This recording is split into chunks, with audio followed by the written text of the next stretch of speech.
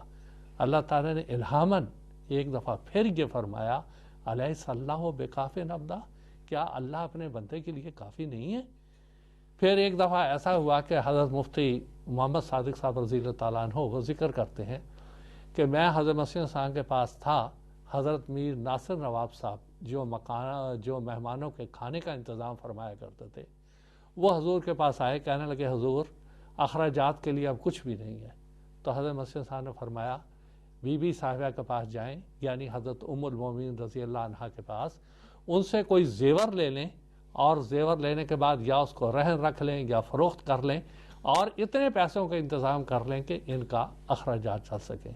چنانچہ وہ گئے اور کیا, 2-3 دن پھر وہ اخراجات چلے. پھر وہ آ گئے, کہنے لگے 2 دن کا تو انتظام ہو گیا. اب حضرت مسیح انسان نے فرمایا اب ہمیں فکر کی ضرورت نہیں ہے, جو ظاہری اسباب ہمارے پاس تھے وہ ہم نے کیے, اب یہ جس کے مہمان ہیں وہ خود اس کا انتظام کرے گا. تھوڑی دیر کے بعد 8-9 بجے کے بجے جس وقت پوسٹ آفس کھلتا ہے اور پوسٹ ماسٹر آتا ہے, وہ ڈاکیا بہت سے منی آرڈر لے کے آیا.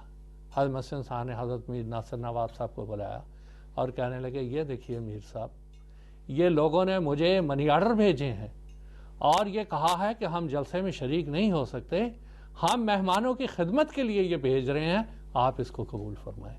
تو حضور نے فرمایا کہ ایک انسان کو جس نے اپنے صندوق میں پیسے رکھے ہوئے ہوں, جتنا اس کو اعتماد اس کے اوپر ہوتا ہے, بھروسہ اس پہ ہوتا ہے, اس سے کہیں بڑھ کر میرا توکل اپنے رب پر ہے. جب بھی کوئی ضرورت آئی میرا رب اس کو پورا کرتا آیا, اس لیے میرے مہمان کبھی بھی وہ غذا کی کمی کی وجہ سے اللہ کے فضل سے یہاں ہو کے نہیں رہیں گے. اب آپ کے سوال کا دوسرا حصہ کہ آپ نے آنے والوں کے لیے دعائیں کی ہیں, اس سلسلے میں ایک اور بات بتاتا ہوں کہ حضرت مسیح موعود علیہ الصلوۃ والسلام کی ان دعاؤں سے قبل سیدنا محمد مصطفیٰ صلی اللہ علیہ وسلم کی بعض احادیث ہم کو ملتی ہیں. آپ فرماتے ہیں ایک حدیث میں کہ ملائکہ وہ گھومتے رہتے ہیں, سیارتن وہ گھومتے رہتے ہیں, جہاں ان کو روحانی مجلس, دینی مجلس ملتی ہے, وہاں وہ اپنے پر سمیٹ کے بیٹھ جاتے ہیں اس مجلس میں, اور اس کے بعد جب وہ مجلس ختم ہوتی ہے وہ اپنے رب کے حضور حاضر ہوتے ہیں. اللہ تعالیٰ جو عالم الغیب ہے, سب کچھ جانتا ہے, مگر اظہار محبت کے طور پر وہ ان فرشتوں سے پوچھتا ہے میرے بندے کیا کر رہے تھے, تو وہ کہیں گے یا الہی یکبرونکا یسبحونکا, وہ تیری تکبیر کر رہے تھے, تیری تمجید کر رہے تھے, تیری تحمید کر رہے تھے. پھر وہ اللہ تعالیٰ کہے گا وہ کیا مانگ رہے تھے, کہہ رہے تھے یا اللہ وہ تجھ سے تیری جنت مانگ رہے تھے, اور وہ پناہ مانگ رہے تھے تیری جہنم میں جانے سے, جہنم سے بچنے کی دعائی کر رہے تھے. اس پر اللہ تعالیٰ نے فرمایا کیا انہوں نے میری جنتیں دیکھی ہیں؟ نہیں. تو اللہ نے فرمایا اگر وہ دیکھتے تو اور زیادہ جوش سے مانگتے.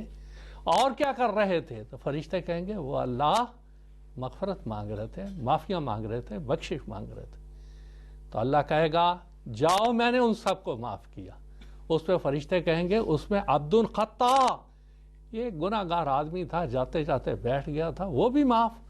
اللہ تعالیٰ کہے گا قومہم لا یشقا جلیسہم, وہ ایک ایسی قوم ہے جو ان کے پاس بیٹھ جاتا ہے وہ بھی بدبخت نہیں رہتا, وہ بھی معاف ہو جاتا ہے. یہ جلسہ سالانہ اس قسم کی مجلس ہے. یہ جلسہ سالانہ کا قیام ہی تکبیر, تحمید, تمجید, معرف قرآن, اور اس کا کوئی مقصد نہیں ہے. دوسری بات, حضرت مسیح موعود علیہ الصلوۃ والسلام نے اللہ تعالیٰ کی ایما پر جو تاریخیں مقرر کی دسمبر کی 26, 27, 28, بعض دفعہ یہ تھوڑی آگے ہو گئیں یا پیچھے ہو گئیں, اس میں بھی ایک بہت بڑی حکمت ہے. اللہ تعالیٰ نے حضرت مسیح موعود علیہ السلام کو عصر حاضر میں اس لیے بھیجا تھا، کسر صلیب کے لیے، بطلان تثلیث کے لیے، غلط عقائد کے توڑ کے لیے۔ ایک عقیدہ ان دنوں میں اور تھا کرسمس کا، اور یہ کہا جاتا ہے، حالانکہ انجیل سے یہ بات ثابت نہیں ہے، انجیل سے کچھ اور مطلب نکلتا ہے، لیکن وہاں یہ بحث نہیں۔ ان دنوں میں ہمارے وہ بھائی جو کرسمس مناتے ہیں اور نیو ایئر، نیا سال مناتے ہیں، وہ کیا کچھ کرتے ہیں، کس طرح شرابیں، کس طرح مجالس، کیا کچھ ہوتا ہے، وہ ساری دنیا کو پتہ ہے، اس کی تفصیل میں جانے کی ضرورت نہیں ہے۔ لیکن یہ میں نہیں کہتا، یہاں 1937-38 میں ایک سکھ ودوان آئے تھے ترن تارن کے، وہ یہاں جلسے میں شریک ہونے کے لیے آئے، 2 سال آتے رہے۔ انہوں نے یہ نقطہ بیان کیا اور الفضل میں وہ شائع ہوا۔ وہ کہنے لگے کہ میں بڑا حیران ہوں کہ ان دنوں میں دسمبر کے آخری عشرے میں دنیا تو کرسمس کے لیے ہوٹلوں میں اور سیاحی مقام میں اور پتہ نہیں کہاں کہاں جاتی ہے، مگر یہ احمدی لوگ یہ اللہ کی تمجید، تحمید، تکبیر، تقدیس اور اس کی عبادت کے لیے قادیان کی طرف دوڑتے ہیں، تکلیفیں برداشت کر کر کے وہاں جاتے ہیں اور وہاں جا کے ایک روحانی سکون پاتے ہیں۔ یہ ہے اصل میں اصل مقصد، کہ ایک غیر واسطہ طور پہ، غیر مباشر طور پہ یہ جو ایک دنیا کی دوڑ ہے، اس کو بالکل ایک دوسری سمت سے موڑ کر اللہ تعالیٰ کی عبادت کی طرف لانا، قرآن مجید کے معرف کی طرف لانا، اس کو سننے اور سنانے کا شغل جاری کرنا، یہ تھی سب سے بڑی بات۔ اب شاملین جلسے کے لیے جو حضور نے دعائیں فرمائی ہیں، وہ میں حضوری کے الفاظ میں پڑھ کے سنا دیتا ہوں ایک اقتباس۔ حضور فرماتے ہیں، بالآخر میں دعا پر ختم کرتا ہوں، ہر یک صاحب جو اس للہی جلسہ کے لیے سفر اختیار کریں، خدا تعالیٰ ان کے ساتھ ہو اور ان کو اجر عظیم بخشے، ان پر رحم کرے، ان کی مشکلات اور اضطراب کے حالات ان پر آسان کر دے وے اور ان کے ہم و غم کو دور فرماوے، ان کو ہر یک تکلیف سے مخلصی عنایت کرے، ان کی مرادات کی راہیں ان پر کھول دے وے اور روز آخرت میں اپنے ان بندوں کے ساتھ ان کو اٹھاوے جن پر اس کا فضل و رحم ہے، تا اختتام سفر ان کے بعد ان کا خلیفہ ہو۔ اے خدا ذو المجد والعطا اور رحیم اور مشکل کشا، یہ تمام دعائیں قبول کر اور ہمیں ہمارے مخالفوں پر روشن نشانوں کے ساتھ غلبہ عطا فرما۔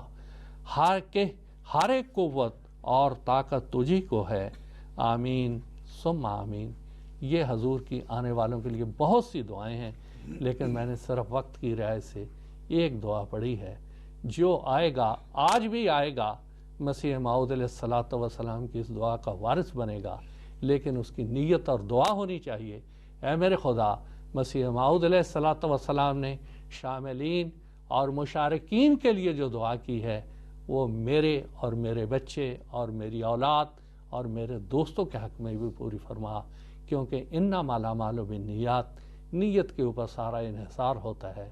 نیت یہی ہونی چاہیے کہ میں مسیح السلام کی دعاؤں کا وارث بنوں، وہ میرے حق میں بھی پوری ہوں۔ اللہ تعالیٰ ضرور پوری کرے گا، جیسے پہلے کی، آج بھی کرے گا اور آئندہ بھی کرے گا انشاءاللہ۔ جزاکم اللہ تعالیٰ احسن جزا۔ سیدنا حضرت اقدس مسیح موعود علیہ السلام نے پہلے جلسہ سالانہ کے بعد جو اشتہار سن 1892 میں شائع فرمایا ہے، اس میں آپ نے خدا تعالیٰ سے علم پا کر یہ بھی ذکر فرمایا ہے کہ اس جلسے کے لیے اللہ تعالیٰ قومیں تیار کر رہا ہے جو ان قریب اس میں آ ملیں گی۔ چنانچہ جب ہم جلسہ سالانہ کا مشاہدہ کرتے ہیں، ہر ایک فرد جو اس جلسے میں شامل ہوتا ہے وہ اس بات پر گواہی دے سکتا ہے کہ مختلف رنگ و نسل کے لوگ اس جلسے میں شامل ہوتے ہیں، اور کیا افریقہ، کیا امریکہ اور کیا عرب اور کیا عجم، سب ایک پلیٹ فارم میں آ کے شامل ہو جاتے ہیں اور یہاں کے روحانی ماحول سے استفادہ کرتے ہیں۔ ایک ٹیلی فون کالر ہیں اس وقت ہمارے پاس، ہم ان سے گفتگو کرتے ہیں۔ مکرم نعمت اللہ صاحب ہیں پاکستان سے، اس وقت ہمارے ساتھ رابطے میں ہیں۔ السلام علیکم ورحمۃ اللہ۔ نعمت اللہ صاحب،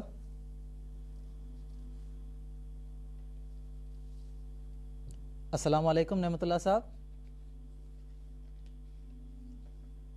نعمت اللہ صاحب، آپ کو ہماری آواز آ رہی ہے؟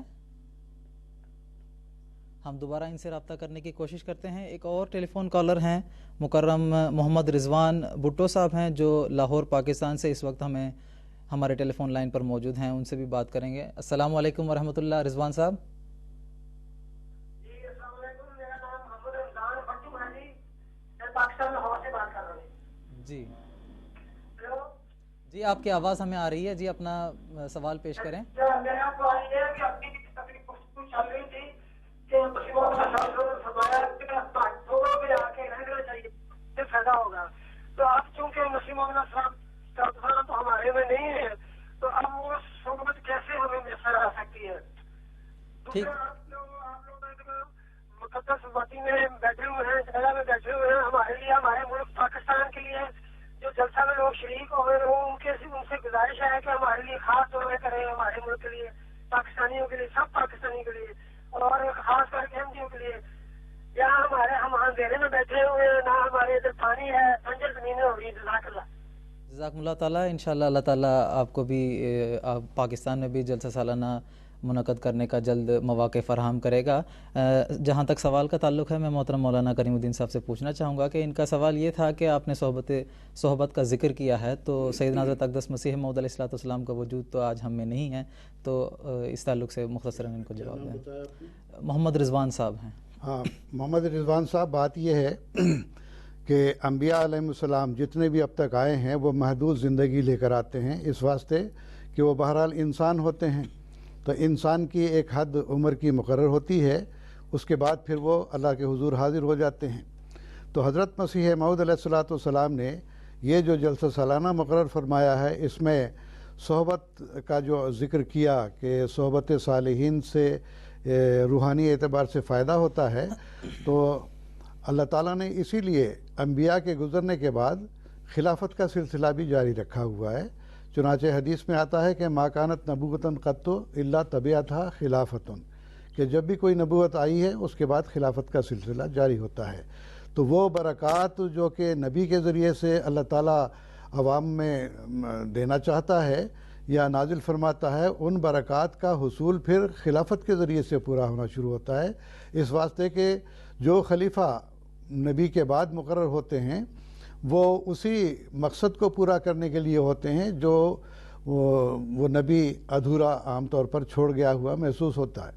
جیسا کہ حضرت صلی اللہ علیہ وسلم کے بعد حضرت ابوبکر صدیق رضی اللہ تعالیٰ عنہ خلیفہ بنے, اور وہ برکات جو حضرت صلی اللہ علیہ وسلم سے وابستہ تھیں اس کا سلسلہ پھر خلافت کے ذریعے سے وابستہ ہونا شروع ہوا, اور وہ برکات اس خلافت کے ذریعے سے حاصل ہوتی رہی. اسی طرح حضرت مسیح موعود علیہ السلام اب ہم میں نہیں, آپ وفات پا چکے ہیں. آپ کے بعد آپ کے پہلے خلیفہ حضرت مولانا نور الدین رضی اللہ تعالیٰ عنہ بنے, اور وہ برکات جو ادھوری رہ گئی تھی پھر خلافت کے ذریعے اللہ تعالیٰ نے جاری فرما دی. لہٰذا جب پہلا جلسہ سالانہ حضرت خلیفہ اول کے زمانے میں ہوا ہے 1908 میں, پھر وہ برکات اسی طرح سے جو استفادہ نبی کی ذات سے ہونا تھا وہ استفادہ اب خلافت کے ذریعے سے ہونا شروع ہوا, یہاں تک کہ پارٹیشن 1947 عمل میں آئی. اس کے بعد پھر پارٹیشن کے نتیجے میں مرکز قادیان سے خلیفہ وقت ربوہ چلے گئے, جلسے وہاں ہوتے رہے. اور یہ بھی آپ کو میں بتا دوں کہ ہمارے عام طور پر جو مرکزی جلسے ہوتے ہیں وہ وہیں پر ہوتے ہیں جو جہاں پر خلیفہ وقت ہوتے ہیں. اب ہمارے پیارے امام حضرت خلیفۃ المسیح الخامس اید اللہ تعالیٰ بنصر العزیز اس وقت لندن میں ہیں, تو مرکزی جلسہ لندن میں ہی ہوتا ہے. ہاں, اس کے ذیل میں امریکہ میں بھی جلسے ہوتے ہیں, لندن میں بھی ہوتے ہیں, جرمنی میں بھی ہوتے ہیں, کینیڈا میں بھی ہوتے ہیں, اور دنیا کے ہر ملک میں جہاں بھی احمدی بستے ہیں وہ جلسے کرتے ہیں. اب رہا یہ سوال کہ پارٹیشن کے بعد جلسہ سالانہ قادیان جو منعقد ہوتے رہے ہیں, تو اس میں بھی یہ مد نظر رہے کہ خلفاء کے ذریعے سے جن صحابہ نے استفادہ کیا ان صحابہ کے ذریعے سے پھر حصول برکات ہوتی رہی ہیں. اور پھر سب سے بڑی بات یہ کہ یہاں پر مقامات مقدسہ ہیں, اور یہ قادیان کا ایک امتیاز ہے کہ جو کسی اور ملک کو حاصل نہیں, کہ یہ مولد و مسکن ہے حضرت مسیح موعود علیہ السلام کا. مقامات مقدسہ میں جاتے ہیں, دعائیں کرتے ہیں, اور پھر وہ جو رشتہ تودد اور تعارف ہے وہ بھی حاصل ہوتا ہے. اور پھر آج کے زمانے میں ٹیلی ویژن کے ذریعے سے دیکھیے, ہمارے امام تو ہمارے ہر وقت قریب ہیں. آپ کے خطبات سے ہم استفادہ کرتے ہیں، آپ کی صحبت اس رنگ میں ہمیں حاصل ہو رہی ہے، تو کسی نبی کے یا مامور بن اللہ کے گزر جانے کے بعد اس کی برکات محدود نہیں ہو جاتی، بلکہ ان کا سلسلہ ان کے خلیفوں کے ذریعے سے جاری رہتا ہے۔ جزاکم اللہ تعالیٰ احسن الجزا۔ مکرم عبدالستار صاحب ہیں پاکستان سے، اس وقت ہمارے ساتھ ٹیلی فون لائن پر موجود ہیں، ان سے بھی گفتگو کریں گے۔ السلام علیکم ورحمۃ اللہ عبدالستار صاحب۔ وعلیکم السلام ورحمۃ اللہ۔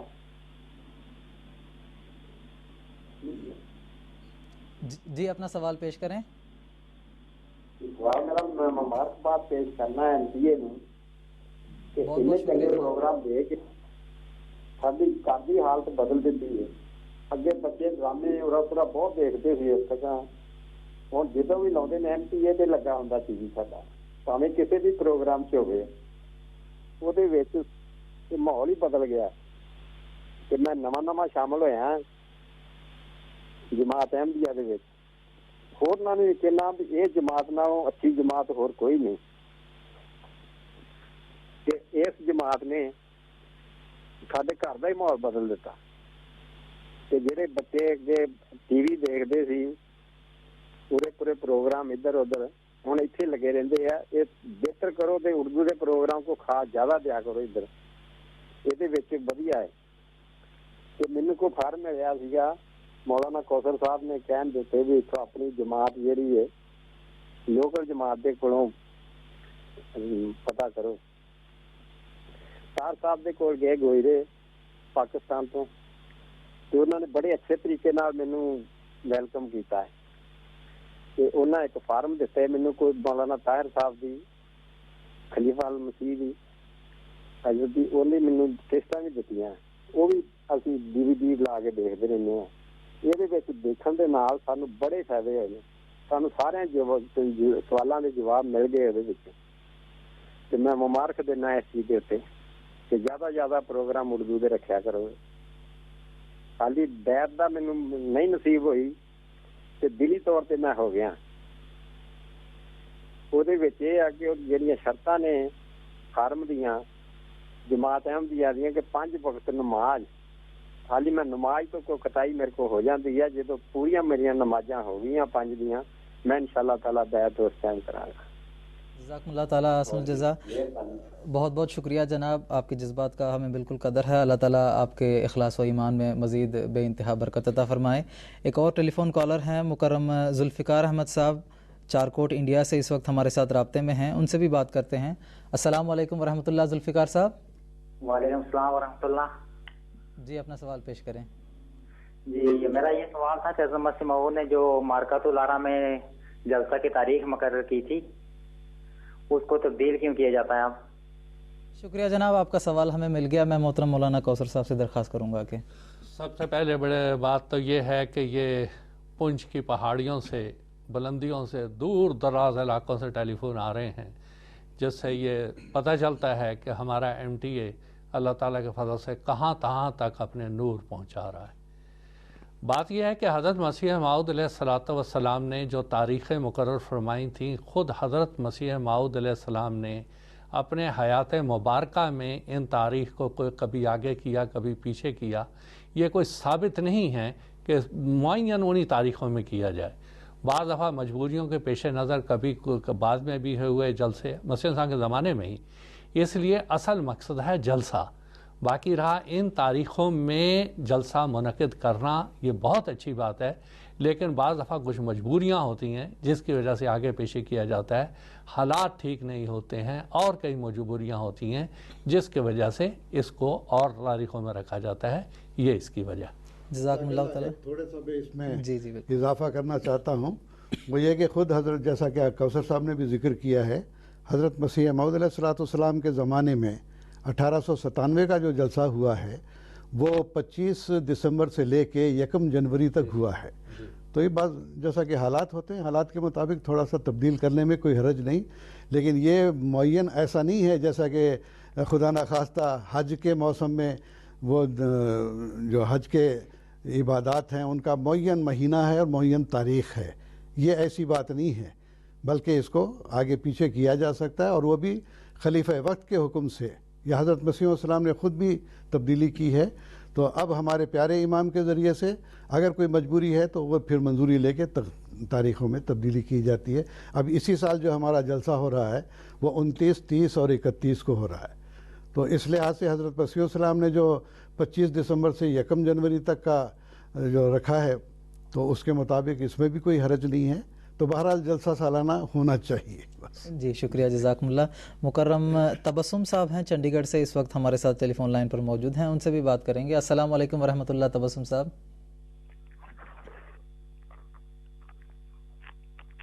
تبسم صاحب،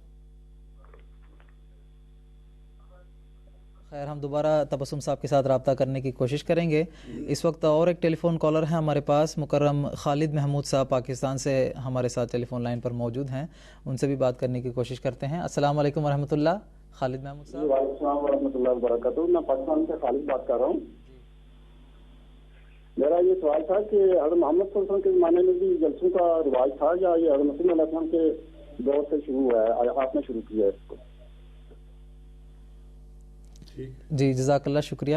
میں محترم مولانا کریم الدین صاحب سے ان کے لیے مختصر جواب دینے کی درخواست کروں گا. جلسہ سالانہ کے تعلق سے انہوں نے سوال کیا ہے کہ محمد صلی اللہ علیہ وسلم کے زمانے میں اس تعلق سے بات اصل میں یہ ہے خالد صاحب کہ ہر زمانے کے حالات الگ ہوتے ہیں، ہر زمانے کا ماحول الگ ہوتا ہے. جس زمانے میں حضرت محمد رسول اللہ صلی اللہ علیہ وسلم مبعوث ہوئے تھے اس وقت کے حالات اور تھے. اس وقت جنگوں کا زمانہ ہوتا تھا. صلح کا زمانہ تو بہت کم نصیب ہوا جبکہ صلح حدیبیہ ہوئی اور 10 سال کے لیے جنگ بندی کا معاہدہ ہوا. اس کے بعد پھر اللہ تعالیٰ کے فضل سے مسلمانوں کی تعداد بھی بڑھی اور مکہ بھی فتح ہوا ہے. تو اس وقت کے حالات ایسے نہیں تھے کہ ایسے جلسے کیے جاتے. ہاں اس کے بعد پھر اللہ تعالیٰ کے فضل سے خلافت کے زمانے میں جلسے بھی ہوتے رہے، جنگیں بھی ہوتی رہیں. اس زمانے کا ماحول اور تھا. آج کا ماحول یہ ہے کہ امن و امان اور صلح اور شانتی کے ساتھ اپنے مذہب کے عقائد کو پھیلایا جائے اور اس کے لیے پھر جو معتقدین ہیں ان کے اندر ایک جوش پیدا کیا جائے. تو اس کو مد نظر رکھتے ہوئے کہ آج کل کا زمانہ دجالیت سے بہت زیادہ متاثر ہے اور ہر قسم کی اس کے اندر گندگی پائی جاتی ہے اور اس کو پھر ہوا دینے میں بہت سارے جلسے جلوس بھی لوگ کیا کرتے تھے. تو اس کا توڑ بھی تو کچھ ہونا چاہیے. اس کے لیے حضرت مسیح موعود علیہ الصلوۃ والسلام نے یہ سلسلہ آج آپ کے زمانے اور آئندہ آنے والے زمانے کے حالات کو ملحوظ رکھتے ہوئے کہ کس طرح سے اس دجالیت کے طلسم کو پارا کر دیا جائے، آپ نے ایک روحانی ماحول پیدا کرنے کے لیے یہ جلسے پیدا کیے. تو اس زمانے کے حالات اور تھے، اس زمانے کے حالات اور ہیں. اس لحاظ سے اس کا موازنہ دور اول سے یا دور اول کا اس دور سے کرنا مناسب نہیں ہے. جزاکم اللہ تعالیٰ. اب ہم اپنے اصل پروگرام کی طرف واپس لوٹتے ہیں. سیدنا حضرت اقدس مسیح موعود علیہ الصلوۃ والسلام کے زمانے میں بھی قادیان دارالامان میں جلسہ سالانہ کا انعقاد ہوتا رہا. آپ علیہ الصلوۃ والسلام کا وصال 1908 میں ہوا، یعنی 1891 سے لے کر 1907 تک الا ماشاء اللہ قادیان میں جلسہ سالانہ کا انعقاد ہوتا رہا ہے. اور اس وقت گو جلسہ بہت سادہ ہوا کرتے تھے، لیکن جو باتیں اس میں ڈسکس ہوتی تھیں وہ بلند خیالات پر مشتمل تھیں اور جماعت کے روشن مستقبل کے لیے اس میں اسکیمیں تیار کی جاتی تھیں. تو میں محترم مولانا محمد کریم الدین شاہد صاحب سے یہ پوچھنا چاہوں گا کہ حضرت اقدس مسیح موعود علیہ الصلوۃ والسلام کے زمانے میں جو جلسہ قادیان میں منعقد ہوئے ہیں ان کی کیا کیفیت تھی؟ اسی طرح آپ علیہ الصلوۃ والسلام نے اس جلسے میں شامل ہونے کے لیے جو مہمانان تشریف لاتے ہیں ان کے لیے کیا خصوصی ہدایات عطا فرمائی ہیں؟ اس تعلق سے ہماری ناظرین کو کچھ تفصیل بتائیں. جی بہتر. اس سلسلے میں پہلے میں یہ عرض کر دوں کہ جب حضرت مسیح موعود علیہ الصلوۃ والسلام نے 27 دسمبر سے لے کے 29 دسمبر تک کے جلسے کا اعلان کیا، جیسا کہ آپ کے 1891 30 دسمبر کے اشتہار کا میں نے پڑھ کے سنایا تھا، تو اس پہ بعض معترضین خاص طور پر یہ لاہور کے چینیاں والی مسجد ہے اس کے امام رحیم بخش صاحب تھے. انہوں نے یہ عوام میں مشہور کر دیا کہ یہ اس قسم کے جلسے بنانا یہ ایک بدعت ہے، یہ غیر اسلامی بات ہے.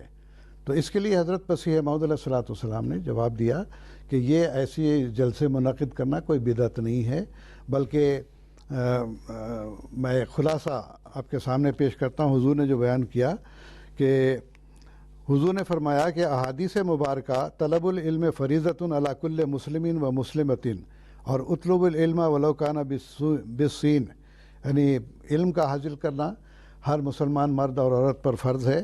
اور اسی طرح سے آپ نے یہ بھی فرمایا تھا کہ علم کو حاصل کرو چاہے تمہیں چین بھی جانا پڑے، کہاں عرب اور کہاں چین، بے حد انتہا فاصلہ ہے۔ تو حضور فرماتے ہیں کہ اس کی روح سے حصول علم دین کے لیے سفر فرض قرار دیا گیا ہے، اور حضرت امام بخاری کے سفر طلب علم حدیث کے لیے مشہور ہیں۔ زیارت صالحین کے لیے بھی سفر کیا جاتا ہے، جیسے حضرت عمر نے حضرت اویس قرنی کی ملاقات کے لیے سفر کیا، اور اپنے مرشدوں سے ملنے کے لیے اولیاء کبار مثلا حضرت شیخ عبد القادر جیلانی، حضرت بایزید بستامی، حضرت معین الدین چشتی اور حضرت مجدد الفسانی نے سفر کیے۔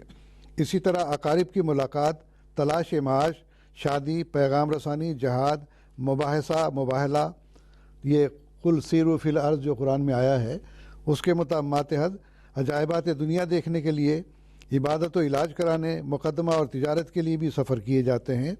طلب علم کے لیے سفر کرنے والے کو بشارت دی گئی ہے کہ من سلک طریقاً یطلب بہ علما سہل اللہ لہ طریق الجنت، کہ جو شخص علم کے حاصل کرنے کے لیے سفر اختیار کرتا ہے تو ایک جو راستہ چلتا ہے اللہ تعالیٰ جنت کا راستہ اس کے لیے آسان کر دیتا ہے۔ تو یعنی جو شخص طلب علم کے لیے سفر کرے اور کسی راہ پر چلے تو خدا تعالیٰ بہشت کی راہ اس پر آسان کر دیتا ہے۔ نیز مہمانداری اور آرام کی نیت سے کسی عمارت کا بنوانا یہ بھی جائز ہے۔ تو 27 دسمبر 1892 کو حضرت مسیح موعود علیہ الصلوۃ والسلام نے بطور تاکید ایک اور اشتہار کے ذریعے احباب کو جلسہ سالانہ کے انعقاد کی اطلاع دی۔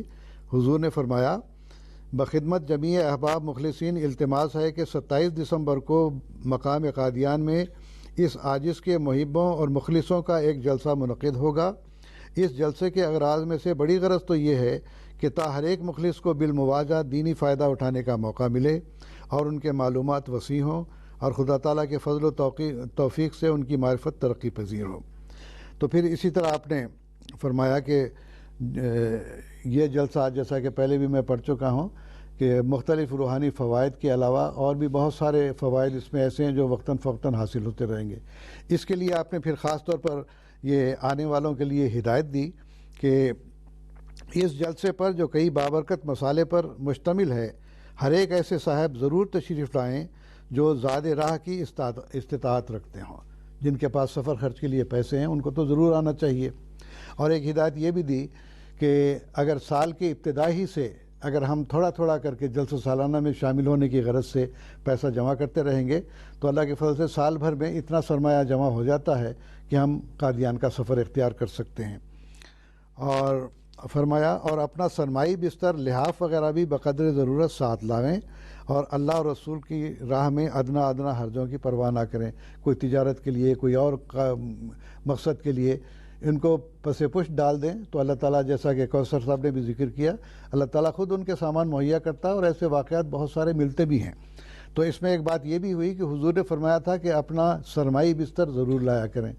اب باہر سے آنے والے جو غیر ملکی مہمانان ہیں وہ بڑے بڑے بستر لا نہیں سکتے، اس واسطے کہ ویٹ کی پابندی ہوتی ہے، لیکن قادیان میں بھی دور دراز کے جو صوبے ہیں، ہمارے کیرلا کا صوبہ ہے، تامل ناڈو کا صوبہ ہے، بنگال ہے یا اڑیسہ ہے، یہ ایسے صوبے ہیں کہ ایک تو دور دراز ہیں اور دوسرے کہ موسم ان کا ایسا ہے کہ لحاف اور گرم کپڑے ان کو ضرورت نہیں پڑتی ہے، تو ایسے احباب کے لیے یہاں پر کچھ انتظام کر دیا جاتا ہے۔